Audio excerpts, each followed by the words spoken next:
hermano en la fe, pero un gran pensador de la palabra y de la realidad que vivimos. Así que muchos han escuchado seguramente sus sermones, sus charlas en distintos medios, y ahora tenerlo es un gusto. Así que bienvenido, Salvador, lo recibimos con un aplauso y vamos a escuchar una charla sobre el fracaso del humanismo.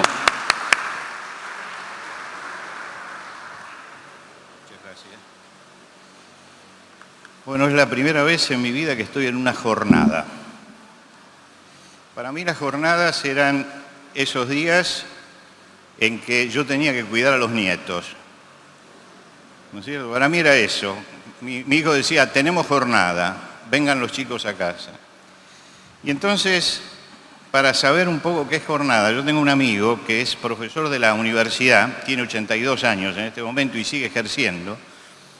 Fue uno de los que diseñó la Universidad de General Sarmiento, y todas las semanas nos reunimos con él y discutimos durante 1 o 2 horas alrededor de un café.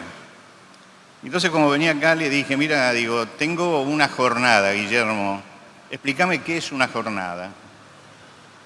Me explicó como 15 minutos y digo, en resumen, digo, ¿qué es una jornada? Mira, dice, es una reunión que no sirve para nada. Yo dije, qué ánimo que me está dando, ¿no?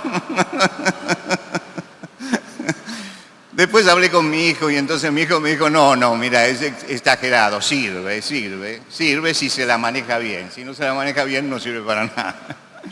Bueno, me pidieron que hablara acerca de la crisis, la decadencia, el fracaso del humanismo. Uno de los grandes pensadores franceses, Jean Guitton, un filósofo cristiano francés, católico, el único laico que estuvo observando el concilio, que fue como observador oficial al Concilio Vaticano II, fue entrevistado a los 96 años por un periodista en París. Y él no estaba disperso, pero contestaba lo que quería y lo que no quería no lo contestaba. Entonces le preguntó acerca del mundo moderno y él dijo, se preparan cosas extraordinarias en este mundo y lamento que yo no voy a estar presente. Y habló entonces de una mutación. Dice, se están produciendo mutaciones. El periodista le preguntó, ¿y quien dice mutación dice sufrimiento? No le respondió. Y le dijo, ¿y entonces qué hay que hacer? Y él dijo, hay que volver a la ética. Hay que volver a la ética. No estamos en tiempos de cambios normales. Estamos en tiempos de mutaciones. Los cambios son transformaciones progresivas, pero las mutaciones son transformaciones violentas, y lo que nosotros hoy tenemos son transformaciones violentas, y es un tiempo entonces de sufrimiento. Los cambios afectan la política, afectan la economía, afectan la tecnología, pero sobre todo afectan las relaciones interpersonales, la familia, la moral, la escala de valores. Todo eso está siendo afectado en este momento, la religión también. Y para manejarnos tenemos que entender qué es lo que le está pasando a la sociedad nuestra, qué es lo que le pasa. Porque tenemos que actuar en consecuencia, de acuerdo a lo que le está pasando a la sociedad. Nosotros no podemos aislar la doctrina cristiana de la realidad. La doctrina cristiana tiene una respuesta a la realidad que nos toca vivir. Y el trabajo de cada generación es tomar esa doctrina como está, sin modificarla, pero aplicarla a la realidad, al momento que le toca actuar. Para ponerlo en términos más sencillos, en la Odisea, Ulises sale para ir hacia su destino, que es Ítaca, el lugar donde lo espera su esposa Penélope. Pero en el camino va parando en diferentes islas y cada isla le presenta un problema diferente y cada isla necesita que Él lo resuelva también en una forma diferente. Y yo digo que eso es lo que nos está pasando, que nosotros en el tránsito de la historia como Iglesia de Jesucristo vamos tocando puertos diferentes, situaciones diferentes, y tenemos que adaptarnos a esa situación sin dejar de ser lo que realmente somos, sin dejar lo que es la esencia misma de la fe cristiana. ¿Qué está sucediendo en este momento? ¿Es el fracaso del marxismo y del comunismo, del liberalismo, del capitalismo? No, estamos viendo cómo culmina un proceso y cómo se derrumba un proceso de 400 años. Se está colapsando el humanismo. El humanismo nace en el Renacimiento. Allí es cuando aparece el pensamiento que va a regir los siguientes 400 años. Para entender un poco esta transición, habría que pensar en una discusión que tuvieron en aquel momento los escolásticos, partidarios de Tomás de Aquino, con los antiescolásticos. Los escolásticos eran el pensamiento medieval y los antiescolásticos eran el pensamiento moderno. ¿Y cuál fue la discusión que tuvieron? De los sentidos, ¿cuál es el más importante? Entonces los escolásticos decían, el sentido más importante es el oído. ¿Por qué? Porque a través de él recibimos la tradición, la sabiduría de los maestros antiguos que llega hasta nosotros. Por eso el oído es el sentido fundamental, saber oír. Los antiescolásticos, por el contrario, decían no, es la vista. Es la vista. ¿Por qué? Porque a través de ella podemos investigar, podemos captar y observar los fenómenos, podemos comprobar la veracidad de los dichos. Quiere decir que allí chocan dos formas de pensar. Si tenemos que escuchar la tradición únicamente, o si tenemos que también analizar la realidad. Esto lo plantea, vamos a hacer un pequeño homenaje ahora que falleció Umberto Eco, en El nombre de la rosa. Está este choque, el choque entre los que frente a los muertos, ¿no?, que había, frente a los crímenes que se cometían, lo atribuyen a una causa sobrenatural porque piensan medievalmente, y Baskerville, que es el mundo moderno, que dice, no, mire, acá están matando gente, acá no hay ningún demonio, acá hay otra realidad. Y eso es una de las grandes cosas que tuvo Umberto Eco, que en sus novelas siempre tomó momentos de transición para describirlos. Y yo creo que el gran éxito del nombre de la rosa fue justamente eso, que es la descripción más acabada de lo que es el choque entre estas dos cosas. Quiere decir que, si usted no leyó el libro, es interesantísimo el libro, aunque lo escribió y él lo dijo, con las 100 primeras páginas para ahuyentar a todo lector. Es decir, que si usted no se interesa por la historia, en las primeras 100 páginas lo deja. Después aparece lo bueno, ¿no? Este enfrentamiento es lo que se ve, por ejemplo, en el caso Galileo. En el caso Galileo, el pensamiento de Aristóteles había sido canonizado por la Iglesia en ese momento. Era canónico, a pesar de que era un pagano, pero el pensamiento había sido canonizado. Y justamente Tomás de Aquino y el tomismo está directamente relacionado con Aristóteles. Y bueno, si allá en el siglo II Claudio Ptolomeo había dicho que la Tierra era inmóvil y era el centro del universo, esto se transmitía de generación en generación y a nadie se le ocurría analizarlo porque esto era lo que habíamos oído. Y el oído es lo que nos trae todas estas cosas. Ahora, el mundo moderno aparece con Nicolás Copérnico, cuando Copérnico dice en el siglo XVI, la Tierra gira alrededor del Sol. Ahora, Copérnico tuvo una gran ventaja, y es que no se le ocurrió experimentar, lo dijo simplemente. Entonces quedó en teoría. Hasta que apareció Galileo, y Galileo se le ocurrió hacer el experimento.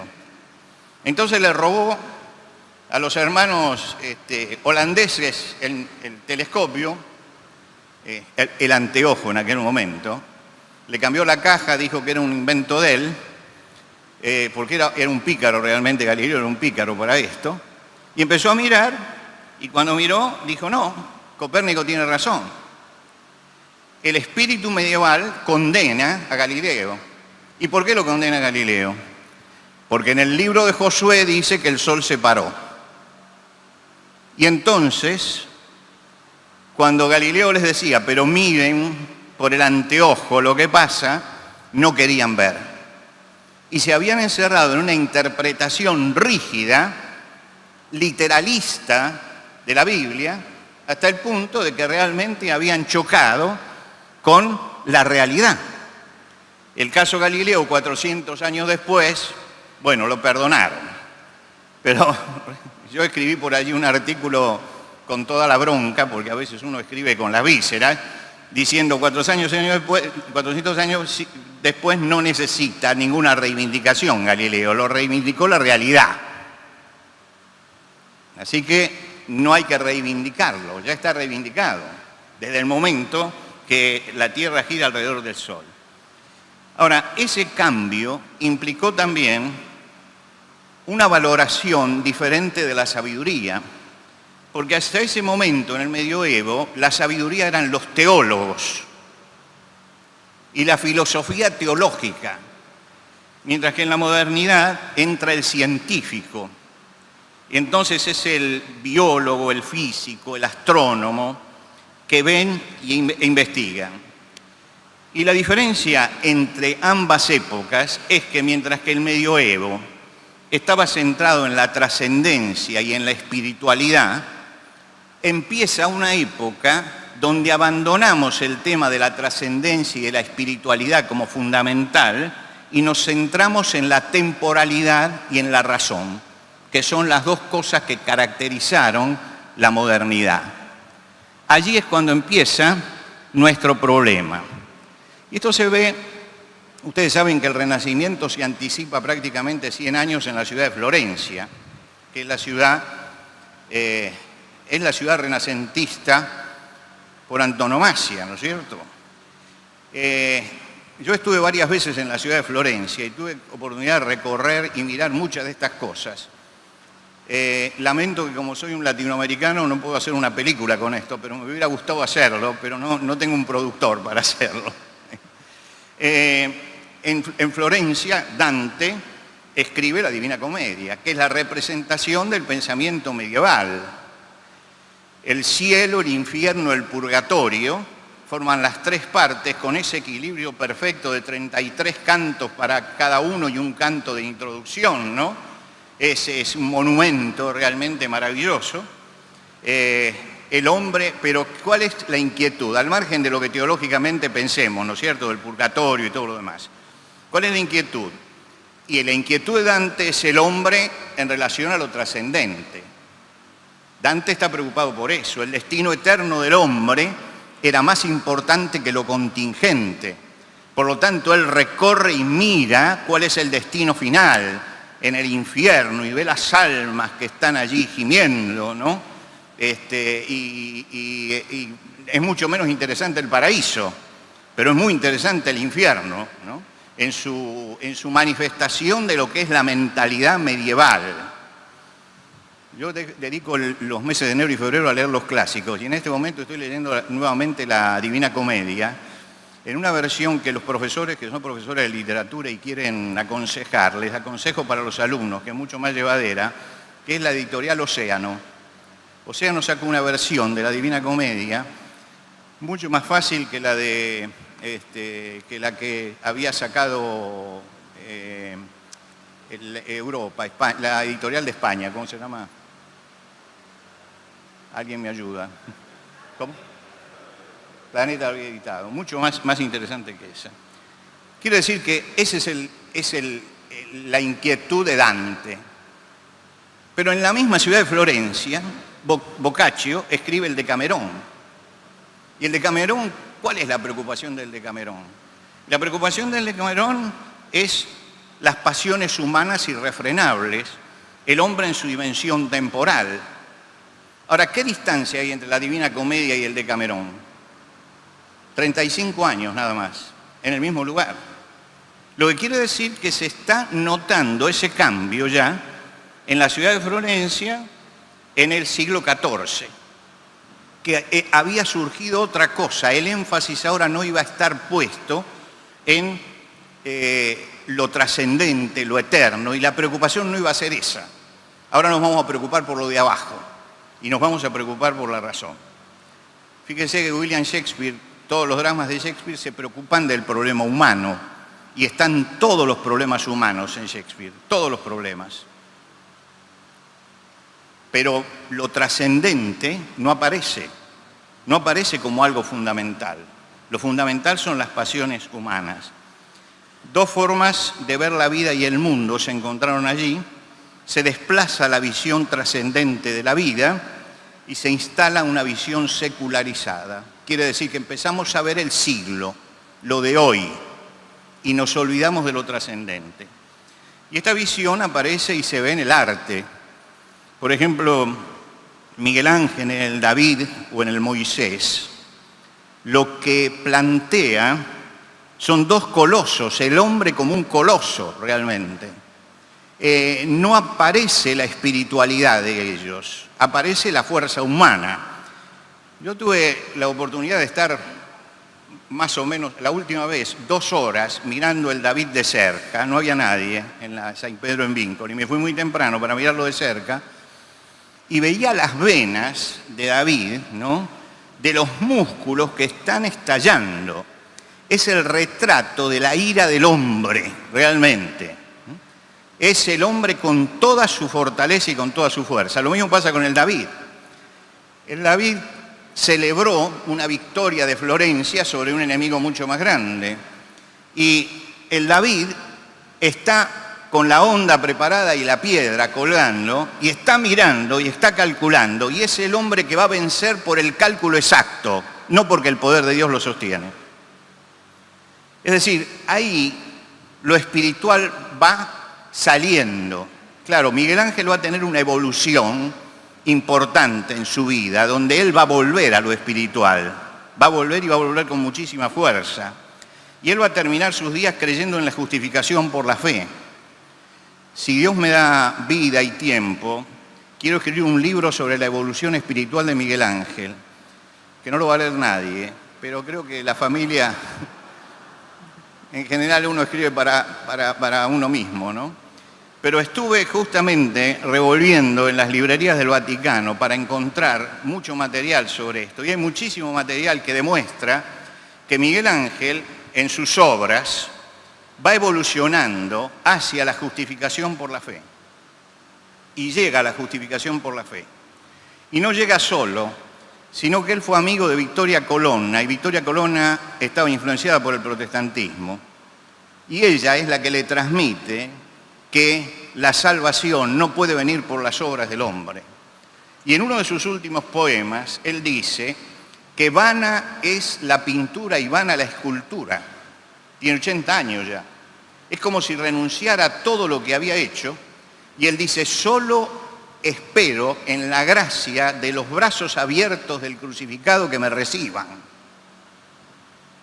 Es decir, es un hombre que se entrega realmente sabiendo que no son las obras lo que lo salva, sino que es la fe en Jesucristo.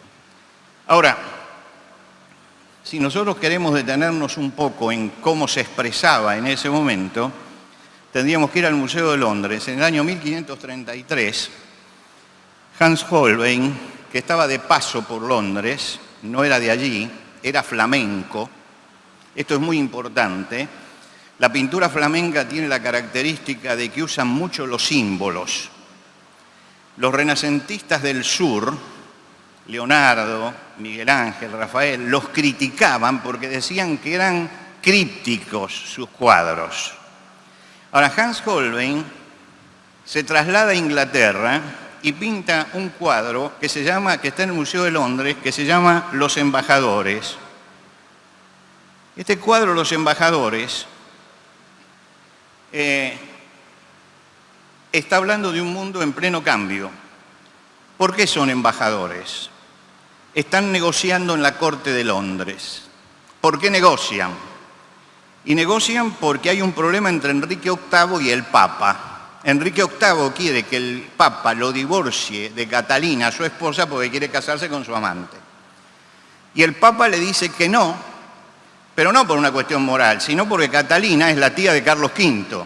Entonces, si lo divorcia, se le arma un lío con Carlos V.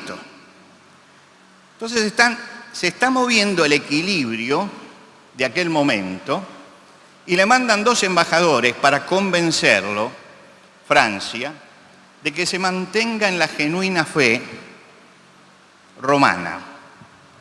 Pero realmente los embajadores lo que venían a hacer era tratar de calmarlo a Enrique VIII porque se desequilibraba el negocio y el comercio de toda Europa si en ese momento le agarraba lo que después le agarró a Enrique VIII, que terminó por cortar con el Vaticano. Entonces había un problema económico muy fuerte. Y como había un problema económico, le mandan 2 embajadores para que vayan allí y tienen la mala ocurrencia de llamarlo a Holbein y decir, ¿por qué no los pinta? Que es como nosotros acá nos sacamos fotos y ellos pintaban un cuadro. Y Holbein hace un cuadro muy interesante donde se ven, si ustedes se fijan en la repisa de arriba, se ven todos los avances de la ciencia y de la tecnología, todos los instrumentos de navegación y un globo celeste que es el globo copernicano, es decir, el globo que tiene como centro el Sol. Pero no se olviden que es un flamenco y entonces va a dar su mensaje también. El segundo mensaje que da es que debajo pone un laúd. El laúd es el instrumento de la armonía. Acá no se ve y en la reproducción no se ve, pero cuando usted ve el cuadro original, el laúd tiene una cuerda rota, como diciendo acá se rompió la armonía. Y al lado hay un cancionero, es un himnario, con himnos traducidos del latín al alemán por Martín Lutero. Quiere decir que está diciendo algo bien serio en este cuadro, está descubriendo el asunto. Pero hay 2 detalles, que son los 2 detalles más importantes del cuadro y que no quiero que pasen desapercibidos. El primero de los detalles es este. Fíjense usted ese ángulo. Hay un Cristo detrás de la cortina. Está diciendo, miren, se discute acá un tema de fe, pero la verdad que Cristo está detrás de la cortina. No tiene nada que ver con esto. Esta es la primera cosa que él señaló. La cortina está apenas corrida, apenas inclinada, y uno descubre que detrás hay un crucifijo con un Cristo. Y acá está dando un mensaje. Miren, la discusión esta no es una discusión por la fe. Cristo no tiene nada que ver. Acá es un problema económico lo que se está discutiendo. Pero lo más importante del cuadro está en esta parte de abajo, donde se ve esa figura, es un anamorfismo, es decir, es una figura deformada. En el Museo de Londres usted se para en el cuadro y lo ve como lo vemos ahora. Pero en un costado hay marcada una cruz en el piso. Si usted se pone en esa cruz en el piso y lo ve al sesgo, usted ve que esa figura deformada es una calavera. La muerte está presente acá. Yo creo que Holbein dijo 2 cosas con mucha picardía. En primer lugar, estos embajadores no tienen nada que ver con la fe. A Cristo lo mandaron al fondo, no está. Y en segundo lugar, la muerte es lo que está presente. Y yo creo que esto es la síntesis de lo que es el cambio que produce el humanismo. Separar a Cristo y mandarlo detrás de la cortina, es decir, que la fe ocupe un segundo lugar, sea un asunto particular, personal, y por el otro lado la instalación de la muerte, de la lucha, de la guerra, como una forma de avanzar. Este cuadro, en el comienzo del Renacimiento, era una audacia hacerlo, pero está mostrando que lo central es la obra del hombre. Fíjense que lo que ocupa el centro es el hombre. Cualquiera que conozca, que haya recorrido un libro de arte, simplemente pasando las hojas, se va dando cuenta que a medida que transcurre el tiempo, al principio los temas de la fe son centrales en el arte. Y cuando llegamos al Renacimiento se van desplazando y ahora tenemos al hombre como centro. Y esta es la característica justamente del humanismo, el humanismo que se instala. Quiere decir que tenemos ahora una visión totalmente secularizada. ¿Cuáles son las características de la modernidad, de eso que empezó allí, del humanismo? La fascinación por lo novedoso. Se crea una ideología revolucionaria a nivel de lo científico, de lo histórico y de lo filosófico. Es toda una revolución y un deseo de superación. Y para superar hay que atacar la religión. No es que hay que revisar la religión, que es lo que decía Lutero. Hay que reformar esto, porque esto se ha anquilosado. No, el humanismo viene no para tratar de analizar las bases de la fe, sino para eliminarla, para sacarla. Y en segundo lugar se destruyen los sistemas monárquicos, porque son sistemas autoritarios. Por eso es comprensible que en la época de la modernidad y del humanismo sea una época donde se dieron las grandes revoluciones, desde la Revolución Francesa, que fue altamente humanista, entraron a Notre Dame, sacaron todo lo que había dentro de Notre Dame, pusieron un altar adelante, pusieron los filósofos en el altar, tomaron a una bailarina, le pusieron un manto celeste. No es ingenuo que le hayan puesto un manto celeste, y la hicieron entrar bailando como la diosa Razón en Notre Dame. Lo que quiere decir que ellos secularizaron todo y convirtieron las campanas, en ese momento las convirtieron en cañones, las fundieron para hacer cañones. Pero quiere decir que atropellaron todo lo que fuera religioso, lo atropellaron todo. La Revolución Francesa, la Revolución Rusa, las revoluciones independentistas de América Latina, todas surgieron a la sombra del humanismo. Y llegamos a la autonomía total. Es decir, lo que dijo Protágoras al principio, el hombre es la medida de todas las cosas, es lo que estableció nuevamente el humanismo. El hombre es la medida de todas las cosas. La idea de progreso, al desarrollarse la ciencia, al desarrollarse la tecnología y la industria, comienzan los grandes inventos y surge una visión optimista. El mundo va hacia lo mejor. Vamos hacia un mundo totalmente diferente. Y piense usted que realmente se transformó el mundo. El hombre entró al siglo XIX con un carro y un caballo. Era el vehículo, un carro y un caballo. Y salió del siglo XIX con automóviles, aviones, barcos, submarinos. Es decir, en un siglo se produjo una revolución científica y tecnológica tremenda. El siglo XIX fue capital en esta transformación del mundo. Se encontró con un mundo diferente. Y eso creó un optimismo en el humanismo, un optimismo tremendo. Entramos al siglo XX con el positivismo de Comte, ¿no? Hay que acabar con la religión y tenemos que tener como dogmas las leyes naturales y como santos a los científicos. Y Dios es la tierra y los ángeles son las mujeres. Todavía queda en Francia, quedan algunas de las iglesias que armó Comte, quedan algunas de esas iglesias. Quiere decir que había un optimismo tremendo, tremendo, de que realmente empezábamos un mundo diferente. Todo esto va a estallar en el siglo XX. Comenzamos el siglo con mucho optimismo, pero con una visión positiva del mundo, pero ya los artistas empiezan a captar que algo está pasando. Es interesante que siempre el arte se anticipa a la filosofía. El artista percibe una realidad que después el filósofo va a elaborar, pero el artista la percibe.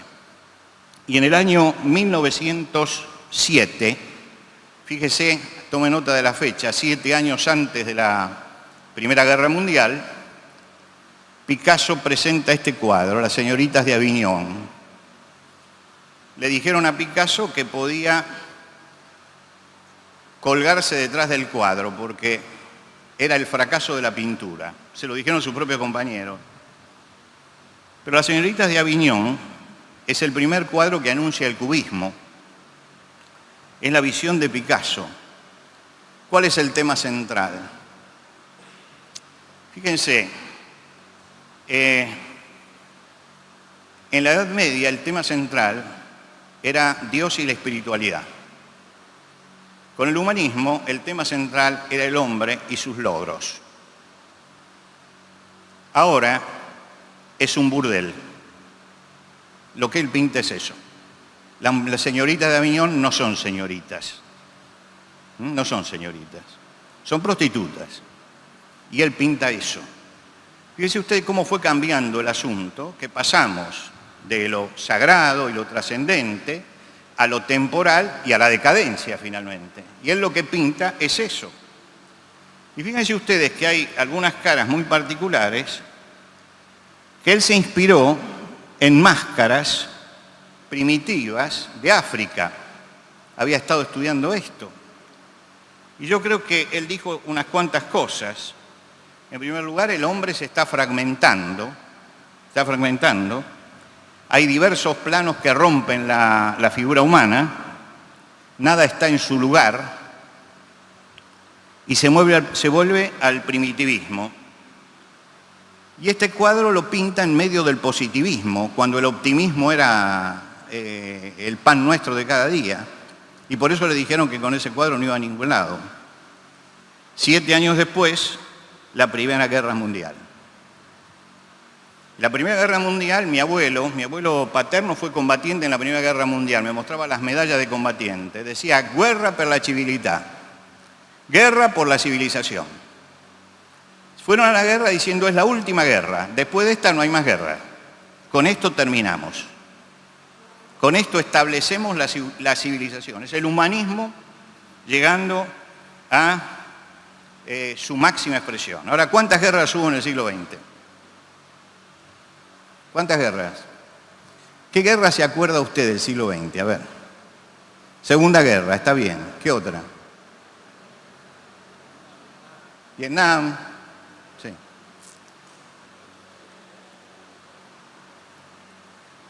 Mire usted las guerras que hubo en el siglo XX.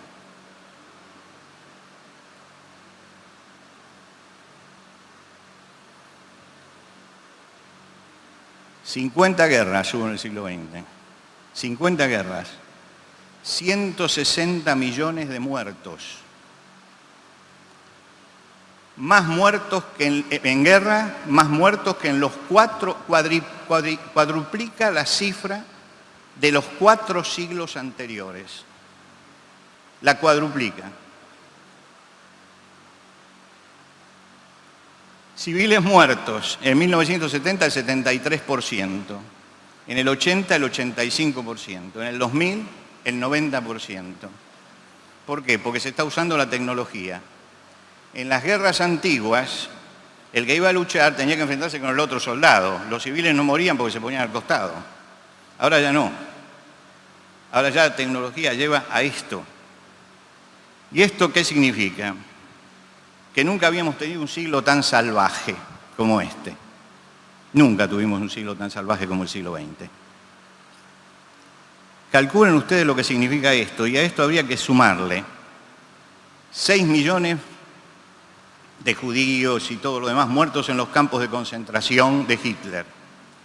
7 millones de ucranianos que mató Stalin. 70 millones de chinos que mató Mao. Acá no estamos hablando de guerra. Quiere decir que tenemos casi 100 millones de personas que mueren en los campos de concentración. Esto es el humanismo. Este es el resultado final. Es decir, acá en el siglo XX es como cuando toda la suma le tiramos la niña y dice, ¿cuál es el resultado final? Los positivistas dijeron, última guerra y establecemos la civilización. Y resulta que esa fue la primera guerra y de ahí vinieron 50 guerras más y vino todo este desastre. Y el mismo Picasso, que pinta justamente Las señoritas de Aviñón, marcando el comienzo, pinta allá por 1937 este cuadro, que es Guernica, el bombardeo de un pueblo de campesinos, hecho por los nazis en ese momento, un cuadro tremendo, tiene 7,80 metros de largo, 7,80 metros, por 3,50 metros de alto, donde pinta el desastre de lo que había sucedido. Bueno, Picasso explicó esto, y en el Museo Reina Sofía hay una cantidad de bocetos donde se ve cómo fue elaborando él el cuadro. Hizo más de 700 bocetos antes de llegar al cuadro final. Es la brutalidad del toro que atacó, no sé si... A ver. La brutalidad del toro que atacó y del caballo, bueno, mi pulso no funciona hoy, del toro que atacó y del caballo que recibió el ataque. El caballo como animal de carga representaba al pueblo y el toro a la brutalidad de los ejércitos que habían atacado. El hombre está al pie, destrozado, la espada está rota, el individuo no pudo defenderse frente a todo esto porque era justamente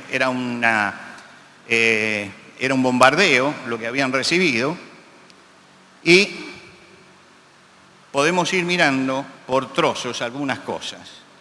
Por ejemplo, vamos a mirar ese pedazo del cuadro nada más. Ahí lo tenemos. Fíjense que acá tenemos una piedad. Es la madre con su hijo muerto, gritando. Y fíjense la diferencia entre la piedad de Miguel Ángel, cómo pinta a la madre frente a la muerte, y la piedad esta que pinta Picasso, donde es todo desesperación. Es todo, no hay esperanza. Si miramos otro sector del cuadro, vamos a ver que en el extremo derecho aparecen 3 mujeres. No se olviden que la formación de Picasso fue una formación católica. Por lo tanto, él conocía los temas de la Iglesia Católica. Y él pinta acá las 3 Marías. Las 3 Marías están gritando allí desesperadamente, las 3 mujeres.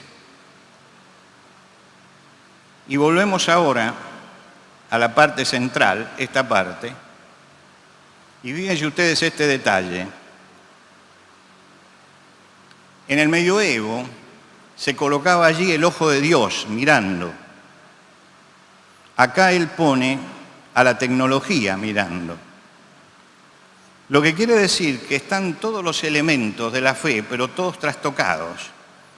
La desesperación frente a la muerte, la angustia frente a la muerte, la violencia desatada del hombre, y el único recurso que tenemos ahora es la tecnología. Por eso nosotros estamos en un momento donde la tecnología tiene tanta importancia. Lo que preside hoy no es el ojo de Dios ni la trascendencia, lo que preside hoy es la tecnología. Yo estaba conversando en Nueva York con un gerente de Apple. Sale la novedad de Apple. Tal día sale. Todos saben que al otro día va a estar en todos lados eso, porque tiene una distribución total. Pero ya 2 días antes empieza la cola en la Quinta Avenida, porque todos quieren ser el primero en tenerlo. No pueden esperar 24 horas.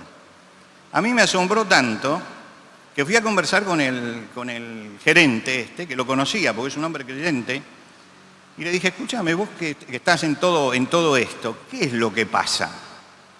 Dice, mirá, de esto vivimos, de la desesperación de la gente por la tecnología, que es el Dios que tienen hoy. Y le digo, ustedes deben saber cuál va a ser el próximo cambio que van a poner.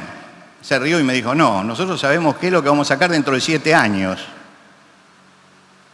pero lo vamos sacando en cuotas, porque la gente vive para esto. Es decir, el Dios que tenemos hoy es el Dios de la tecnología. La tecnología es nuestro Dios. El profesor del que les hablaba al principio es profesor de física. sigue trabajando en la universidad como profesor de física, y él me decía, la tecnología, mientras que la ciencia camina en carreta, la tecnología va en un automóvil 0 kilómetros. La tecnología avanza muchísimo más que la ciencia, porque se ha dado cuenta que la tecnología vende. Quiere decir que la investigación se está centrando en la tecnología, a ver cómo podemos hacer para que la tecnología vaya más adelante. Ahora, ¿cómo se explica este colapso del siglo XX? Creo que tenemos que ver un fenómeno que se produjo en el siglo XX, que hay que valorarlo en su justa medida, que es el fenómeno de las ideologías. El siglo XX fue el siglo de las ideologías, el siglo del liberalismo, del marxismo, del fascismo, del nazismo, que son ideologías. Pero las ideologías son expresiones religiosas seculares. Es decir, las ideologías han reemplazado a la religión en nuestro mundo. ¿Por qué? Porque los adeptos son conversos realmente, se convierten a eso, se convierten. Los que no piensan como ellos son herejes y tienen sus propios rituales también. Fíjese que el que se enrola en una ideología lo hace con fervor religioso. No es una idea que yo voy a discutir con el otro porque esta idea puede ser falible, puede ser mejorable. No. El que adopta una ideología la toma como su religión y vive en su religión. Y todos estos desastres de los que hemos hablado son el resultado de las ideologías. Detrás de cada una de estas guerras está la ideología, está el pensamiento religioso de esa época, de ese momento, que en alguna forma está pesando en las decisiones humanas. Es interesante que en la China comunista se hacían reuniones de evangelización comunista, donde había un predicador, pedía decisiones y la gente pasaba adelante y tenían sus coros y sus canciones. Era una reunión que si uno no entiende el chino, cree que está frente a una reunión evangélica. Pero tenían que convertirse a esto. Y uno de los problemas que vive el mundo moderno es justamente que estas religiones seculares son las que han mandado durante el siglo XX. Ahora, las dos manifestaciones que hemos visto, el marxismo y el comunismo y el liberalismo capitalista, buscaban exactamente lo mismo, la felicidad del hombre. A través de la lucha de clases, el marxismo, y la igualdad de todos, y a través del equilibrio de mercado, el liberalismo. Los dos buscan lo mismo, que el hombre sea feliz. Cuando se cayó el muro de Berlín, se demostró que aquello no caminaba. Yo tenía un amigo alemán con el que hablaba de eso, y dice, se produjo el fenómeno de los vasos comunicantes. Acá este estaba lleno y acá vacío, pero resulta que cuando se conectaron las dos, esto tuvo que bajar para hacer subir lo otro. Dice, ese es el drama que tuvo que asumir Alemania en ese momento. El liberalismo busca la felicidad del hombre. Entonces incentiva el mercado, porque cuando la riqueza sobreabunda, entonces cuela hacia abajo y el que está abajo empieza a subir. Esta es la doctrina fundamental del liberalismo capitalista, el derrame. Los de arriba que tienen empiezan a derramar hacia abajo. ¿Por qué piensan eso? Porque nunca leyeron la parábola del rico necio. El rico necio cuando llenó los graneros no dijo, ahora va a derramar hacia abajo. Digo, no, ahora lo voy a sacar, voy a hacer más grande. Dígame, ¿por qué sigue trabajando Bill Gates? Puede gastarse $1 millón diarios hasta el final de sus días y le va a sobrar plata. Pero es que el asunto es así. Ha despertado la codicia del hombre. ¿Y por qué fracasó el comunismo? Porque cuando cayó el muro de Berlín, demostró que había pobreza abajo, pero que había una élite que no participaba de la pobreza de los que estaban abajo. No vive de la misma forma Fidel Castro y su familia que el hombre que está allí trabajando en la calle en Cuba. Cuando la década del 60, yo como soy viejo, me acuerdo de cosas que parece que muchos ignoran en este momento. En la década del 60, el gran predicamento de Cuba era, perdónenme, voy a usar la expresión que se usaba en aquel momento, le cerramos el prostíbulo a los Estados Unidos. Hoy la prostitución es una de las fuentes más grandes de ingreso que tiene Cuba. No cerraron nada. Pero ¿qué pasa? Si yo estoy en Cuba y soy cubano y voy a trabajar a un hotel internacional, que me va a pagar $500, por ejemplo, por mes. El hotel no me los paga a mí, se los paga el Estado. El Estado me da de esos $500 8 centavos por dólar. Quiere decir que yo trabajé, pagamos $500, me pagaron, y yo recibí $40. ¿Dónde están los 460 que faltan? ¿Qué es lo que pasó con estas doctrinas que en el pizarrón funcionan perfectamente? Mire, yo estaba en un seminario y un día estaba enseñando introducción a la filosofía y un día expliqué el marxismo. Entonces hago todo el esquema marxista. Cuando terminé, todos los alumnos, todos, futuros siervos de Dios o algunos ya siervos de Dios, eran todos marxistas. Porque eso funcionaba a la perfección. Al otro día expliqué el capitalismo, terminamos todos capitalistas. Entonces yo le dije, bueno, ¿dónde está la falla? La falla es que no han considerado lo que es el hombre real. Han trabajado con hombres ideales. Eso funciona con hombres ideales, pero no funciona con hombres reales. El hombre es pecador por naturaleza. Y justamente por ser pecador por naturaleza, 5 minutos más, se me fue. Por ser pecador por naturaleza, él va a corromper toda idea, por buena que sea, cuando la tiene que llevar a la práctica, cuando la tiene que llevar a la realidad. Y esta es la gran falla del humanismo, justamente es eso, que ha entrado en una crisis porque la gente se ha dado cuenta realmente, mucha gente, sobre todo la gente pensante, que esta generación está frente al fracaso. Por lo tanto, vivamos el aquí y el ahora.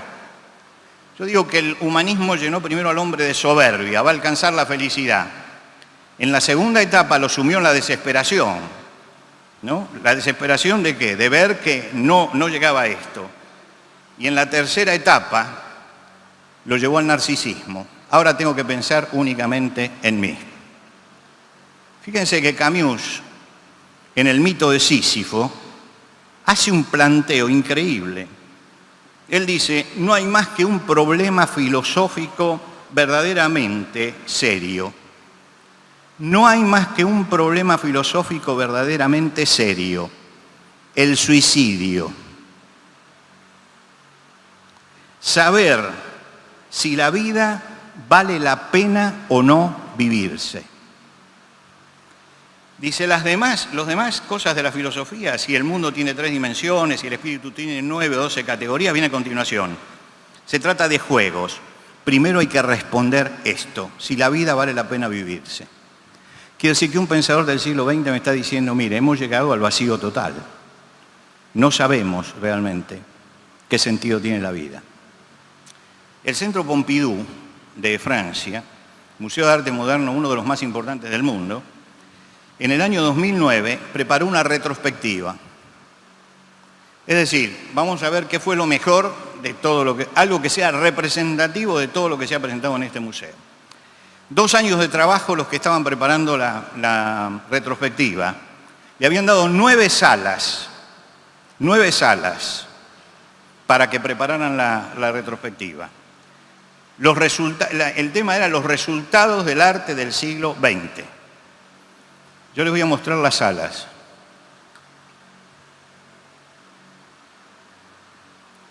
Presentaron 9 salas vacías, absolutamente vacías.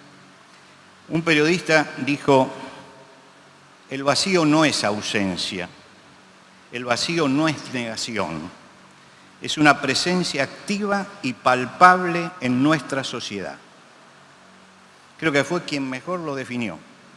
Ellos dijeron, lo más notable de este siglo ha sido el vacío. Y el periodista hace la exégesis. No es ausencia cuando hablamos de vacío, no es negación, es una presencia activa y palpable en nuestra sociedad, ese vacío existencial, ese vacío del existir. La sensación de que todo ha fracasado, la sensación de que la filosofía, las ideologías, la ciencia, el progreso, no nos va a dar el sentido de la vida. Y tampoco la religión organizada, que también ha mostrado su ineficacia. Por eso se habla de la muerte, de los metarrelatos. No queremos metarrelatos. La sociedad se convierte entonces en narcisista. El asunto soy yo. Yo. Fíjense que antes se educaba, ustedes son educadores y esto lo saben, se educaban para socializar. El objetivo de la educación era socializar a la persona. Hoy le piden al educador que no, que eduque para que el chico sea feliz, que no se traume, que no lo castren, que el chico sea feliz. Entonces queremos sacar hasta los aplazos, para que nadie pierda, todos ganen. No, todos no pueden ganar. Y el que pierde tiene que saber que está perdiendo, porque eso lo tiene que estimular a seguir adelante. Pero hemos llegado a eso, de echarle la culpa del fracaso a la familia. Esto viene de un libro de Freud, El malestar de la cultura, donde dijo que el malestar de la cultura era que no podía manejar el hombre los fenómenos naturales, que no podía manejar su vejez, no podía contra esas dos cosas, y la tercera, que no podía luchar contra los mandatos sociales. Como contra la vejez no podemos hacer nada, porque por más cirugía que haya seguimos siendo viejos, contra los fenómenos naturales tampoco podemos hacer nada, entonces nos agarramos ¿con quién? Con los padres, que son los que castran a los hijos, que son los que los limitan. Y hoy el padre, cuando va a aplicar los 5 tomos de la psicología, donde me aplicaba mi padre, dice, no sea que lo traume. Pues yo no he salido tan malo, ¿no? Y a mí me aplicaron los 5 tomos de la psicología cuando me portaba mal. Ahora usted dirá, este es un retrógrado, piénselo primero.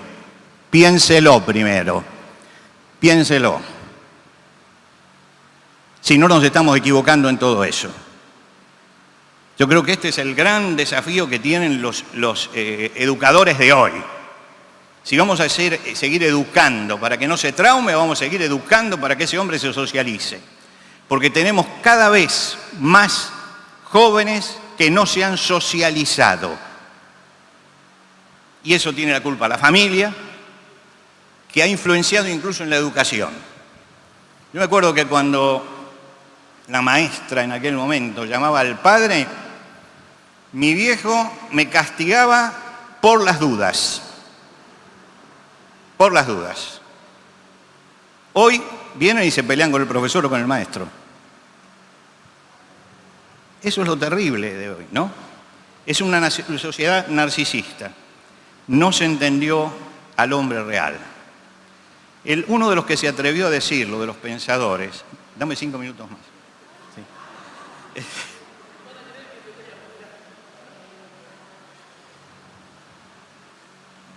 Erich Fromm, en El miedo a la libertad, él plantea el problema de la Alemania nazi. Él es ateo, marxista, plantea el problema de la Alemania nazi. ¿Por qué los hombres venden la libertad? ¿Por qué se manifiesta tal salvajismo? Le leo textualmente lo que contesta. Estamos tratando acerca de un sistema político que despierta y moviliza aquellas fuerzas diabólicas del hombre que creíamos inexistentes o por lo menos desaparecidas hace tiempo. Yo digo que esto tiene 2 cosas. En primer lugar, que un ateo ya empieza a creer en Satanás. que ya es un buen paso creer en Satanás, ¿no es cierto? Es una buena introducción. En segundo lugar, que se equivocaron en cuanto a la naturaleza humana. Dice, creíamos que esto era inexistente. No, el hombre sigue siendo malo. La maldad sigue estando en el corazón del hombre. Si no partimos del hombre real, si no partimos de aquello que Stevenson decía, el hombre y la bestia, lamento si alguno no lo leyó, el hombre y la bestia son la misma persona, que tiene una doble personalidad. Si no partimos de que el hombre es eso, no podemos salir del atolladero en el que estamos. El hombre común se rebeló ya contra la modernidad, se rebeló contra la visión limitada de los hombres, surgieron una cantidad de propuestas religiosas, porque surgen religiones como hongos hoy, y estamos llenos de autoayuda. Ahora nos tenemos que ayudar nosotros mismos. La ayuda de Dios no. Usted llega a una librería evangélica y ve una sección autoayuda. Es terrible esto, porque siempre sabemos que la doctrina cristiana enseña que la ayuda viene de Dios. No, ahora buscamos ayudarnos a nosotros mismos, hasta los cristianos estamos influenciados por esto. Hasta los cristianos. Y allí es donde empieza el rumor de la desesperanza, porque el hombre empieza a verse a sí mismo como es. Y quiero terminar, lo he tranquilizado al rector, quiero terminar con un cuadro que está en el Louvre. Ese es un cuadro, usted se para frente a ese cuadro y empieza a sentir una angustia tremenda. El 2 de julio del año 1816 sucedió un episodio espeluznante. Un barco llevaba colonos a Senegal. El barco se llamaba Medusa y naufragó en aguas africanas. Era un problema político. El gobierno francés había puesto al mando a un amigo, un noble, por favoritismo, pero el tipo no sabía nada de navegación. Cuando el barco se empezó a hundir, se agarró los botes con toda la gente de su clase y se fue. Y dejó a 149 hombres y una mujer, 150 hombres a la deriva. Construyeron una balsa, estuvieron 27 días a la deriva, solo 15 sobrevivieron y el gobierno francés ocultó todo. Théodore Géricault, que es el pintor muy influyente, pintó la balsa con los sobrevivientes en la etapa final. Y se considera que este cuadro es mucho más que la balsa de Medusa. Está mostrando una sociedad en crisis. Está mostrando la crisis del hombre moderno. ¿Qué actitud se ven? Fíjese, este es el que ya no tiene esperanza, ya bajó la cabeza. Fíjese, este está pensando, es el escéptico, no cree que haya salida y se mete dentro de sí mismo, está masticando la propia amargura. Fíjese, están los que quieren hacer algo, tratan de levantarse, buscan a alguien que le dé esperanza, y creo que estas son las cosas que estamos viendo hoy. Quienes no tienen esperanza, quienes piensan y dicen esto no tiene salida, y los que están tratando de hacer algo. Sin embargo, en este cuadro hay uno que está en la popa y que está muy entusiasmado. ¿Por qué está tan entusiasmado? Porque está viendo más que todos los demás. Allá en el horizonte está viniendo el barquito para salvarlo. Ustedes como educadores tienen que sembrar la esperanza. Hay un barquito en el horizonte. Ese barquito puede salvarnos. Y si ponemos la mira en ese barquito, y si ponemos la mira en Jesucristo, entonces hay respuesta para esta generación. Por eso tenemos que ser apóstoles de la esperanza para esta generación desesperanzada. Que Dios los bendiga. Gracias.